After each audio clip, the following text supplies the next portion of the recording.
Jamel Debbouze, l'accident qui lui a coûté la main, ses rapports avec Trapp.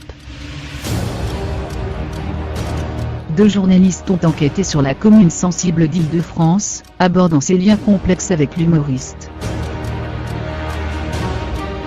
En 2012 a diffusé le documentaire « L'entrée des trappistes » qui s'attache à suivre le parcours de stars issus de la ville de Trappes, Nicolas Anelka, Omar Sy et Jamel Debbouze. Ce dernier est de nouveau sous les projecteurs en raison de ses origines dans cette commune d'Yvelines, mais cette fois pour un livre, La communauté des journalistes Ariane Chemin et Raphaël Baquet.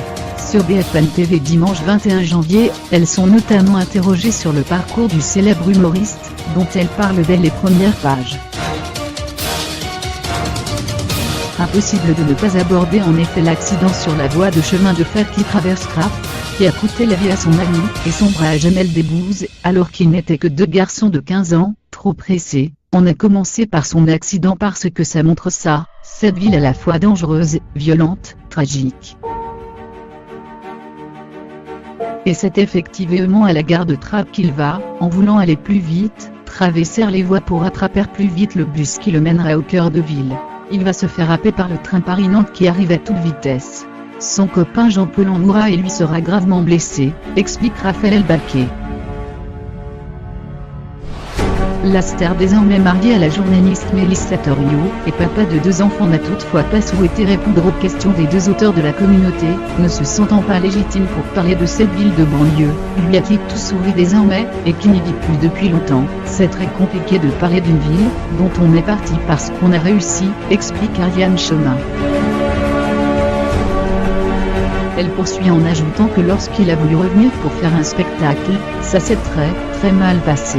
Sa collègue précise, c'est vrai que, quand on écoute tous ses sketchs, on y voit la ville dans chacun de ses détails, mais il moque aussi d'une certaine façon, il ironise, il en fait des personnages de comédie, et ça, c'est toujours un peu difficile. Il y a quand même un peu du mal à se voir caricaturé. Les jeunes sont l'avenir. De son accident, Jamel Debbouze préférera parler de la façon dont il a surmonté son handicap. J'ai eu la chance extraordinaire de ne pas me rendre compte que c'était la fin de tout. Quand le médecin est venu et m'a appris que je ne pourrais plus bouger le bras, il avait des stylos dans sa poche. Je lui ai demandé de m'en prêter un, et je me suis immédiatement mis à écrire de la main gauche. Sans réfléchir, j'ai pris ma douleur à crédit. J'ai fait ma rééducation durant presque 2 ans dans un centre du 14e arrondissement, et j'ai vu des gens qui ne pouvaient s'exprimer qu'avec leurs paupières. Là, je me suis senti très bien, très en forme. J'étais heureux de vivre, je n'étais plus handicapé, avait-il expliqué à de jeunes lecteurs du Parisien. Parler aux jeunes reste essentiel pour Jamel, qui participera à l'émission Au tableau. De son côté, son ami trappiste Omar Sy avait expliqué très clairement de son côté pourquoi il ne souhaitait pas être le référent des banlieues, devant les caméras de C'est à vous, j'ai envie qu'on se concentre sur les gens qui ont besoin d'être entendus, et je pense que c'est à eux qu'il faut donner la parole, à la jeunesse.